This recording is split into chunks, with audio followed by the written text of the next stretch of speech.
வணக்கம், நான் சினிமா ரசிகன். இப்போ தேட்டரில் ரிலீஸ் ஆகிருக்கக்கூடிய கோட் படம் எப்படி இருக்குன்னு பார்க்கலாம் வாங்க. விஜய் லீட் ரோல் பண்ணியிருக்கிறாரு, தளபதி இளைய தளபதி 2 ரோல் பண்ணியிருக்கிறாரு.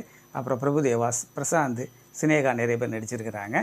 வெங்கட் பிரபுவோடைய டைரக்ஷன், யுவன் சங்கர் ராஜாவுடைய மியூசிக்கு, சித்தார்த் நுனி அவருடைய ஒளிப்பதிவு. இந்த படத்துடைய ஒன்லைன் என்ன அப்படின்னு பார்த்தீங்கன்னா, வளர்த்த அப்பனுக்காக பெத்த அப்பனையே பழிவாங்க நினைக்கிறாரு இந்த கதையின் நாயகன்.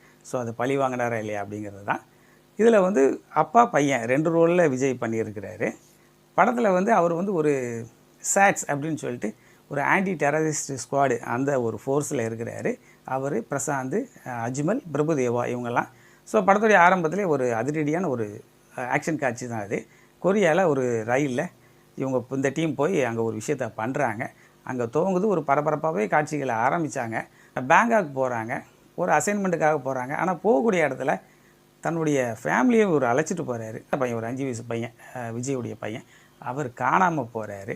அதுக்கப்புறம் என்னென்ன நடந்தது அப்படிங்கிறது அந்த படத்துடைய மொத்த கதையும். பெர்ஃபார்மன்ஸ்னு பார்த்திங்கன்னா எல்லாருக்குமே நடிக்கிறதுக்கான ஸ்கோப் நிறையவே இருந்தது.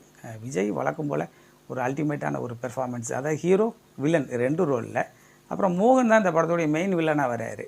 அவருமே ஒரு சூப்பரான ஒரு பெர்ஃபார்மன்ஸ் கொடுத்துருக்கிறாரு இந்த படத்தில். பிரசாந்த் யாருக்குறைய படம் முழுக்கவும் வராரு. அவருடைய பெர்ஃபார்மன்ஸ் ரொம்பவே சிறப்பாக இருந்தது. மியூசிக் வந்து யுவன் சங்கர் ராஜா ஒரு 2 பாட்டு பட்டையை கிளப்பிட்டார். படத்துடைய பிஜிஎம்மும் ரொம்பவே சிறப்பாக இருந்தது. சித்தார்த் நுனியுடைய ஒளிப்பதிவு அட்டகாசம்.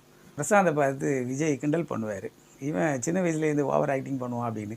அதெல்லாம் கொஞ்சம் நல்லாயிருக்கும். அப்புறம் யோகி பாபா வரக்கூடிய ஒரு 2-3 சீனு அது வந்து கொஞ்சம் காமெடி ஒர்க் அவுட் ஆகிருந்ததுன்னு சொல்லலாம். சில இடங்களில் நம்ம எதிர்பாராத ட்விஸ்டெல்லாம் அந்த படத்தில் உண்டு. அதெல்லாம் ரசிக்கும்படியாகவே இருந்தது. கிளைமேக்ஸ் போர்ஷன் வந்து ஒரு அரை மணி நேரம் ஓடுது. அதோடைய நீளத்தை கொஞ்சம் குறைச்சிருந்தா நல்லாயிருக்கும்.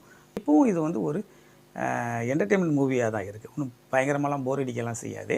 இந்த படத்துடைய பாசிட்டிவ் அப்படின்னு எடுத்துக்கிட்டிங்கன்னா ஒளிப்பதிவு, அப்புறமா ஆக்ஷன் காட்சிகள் எல்லாமே சிறப்பாக இருந்தது.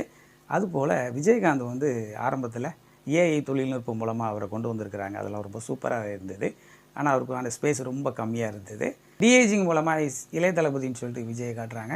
அந்த ஒர்க் எல்லாமே ரொம்பவே சிறப்பாக இருந்தது. பிரியமுடன், அழகிய தமிழ் மகன் இந்த படங்களுக்கெல்லாம் அப்புறமா ஒரு வெறித்தனமான ஒரு வில்லன் ரோல் பண்ணியிருப்பார் விஜய். ரொம்பவே அட்டகாசமாக இருந்தது அவருடைய பெர்ஃபார்மன்ஸு. பிரேம்ஜி வரக்கூடிய ஒரு சில இடங்கள் ரொம்பவே சூப்பராக இருந்தது. நெகட்டிவான விஷயங்கள்னு பார்த்திங்கன்னா அந்த திரைக்கதை ரொம்ப வீக்காகவே இருந்தது. ரொம்ப அறத பழசாக இருந்தது. நிறைய காட்சி ஒருத்தரை கட்டி போட்டுட்டு மிரட்டுறது எல்லாமே ரொம்ப ஓல்டான ஒரு விஷயம். அதெல்லாம் அந்த படத்தில் இருந்தது. அது போக வந்து மோகன் வில்லனாக வராரு. அவர் வந்து ஒரு டெரரான வில்லனாக இருக்க மாட்டார். அவரே ரொம்ப ஒரு பால்வடியும் முகமாக தான் இருப்பார். அவருடைய பெர்ஃபார்மன்ஸு ஓகே தான். மோகன் வந்து இந்த விஜயை பழி வாங்குறதுக்கான ஒரு ரீசன் இருக்கும். ஆனால் வந்து அவர் ஒரு டெரரிஸ்டாக இருக்கார். அந்த ஒரு ரீசனே போதும். அது தவிர வேறு எந்த காரணமும் சொல்ல வேண்டியதில்லை. லாஜிக் மீறல்கள் நிறைய இடத்துல அந்த படத்தில் பார்க்க முடியும். இளையராஜாவுடைய பாடல்கள் அந்த மாதிரி சில ரெஃபரன்ஸ் இருக்கும். அதே போல் கேமியோ ரோலில் ஒருத்தர் வந்திருப்பார். அந்த சீன் எல்லாமே ரொம்ப நல்லா இருந்தது. ஒரு கமர்ஷியல் படத்துக்கு என்னென்ன எலிமெண்ட்ஸ் வேணுமோ அது எல்லாமே இதில் சேர்க்கப்பட்டிருந்தது.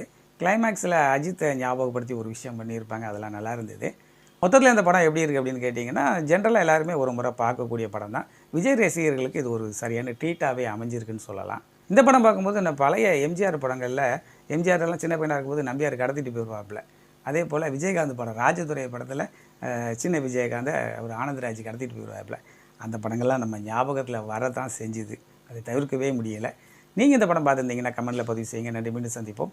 இந்த சேனல் பிடிச்சிருந்ததுன்னா லைக் பண்ணுங்கள், கமெண்ட் பண்ணுங்கள், ஷேர் பண்ணுங்கள். நன்றி.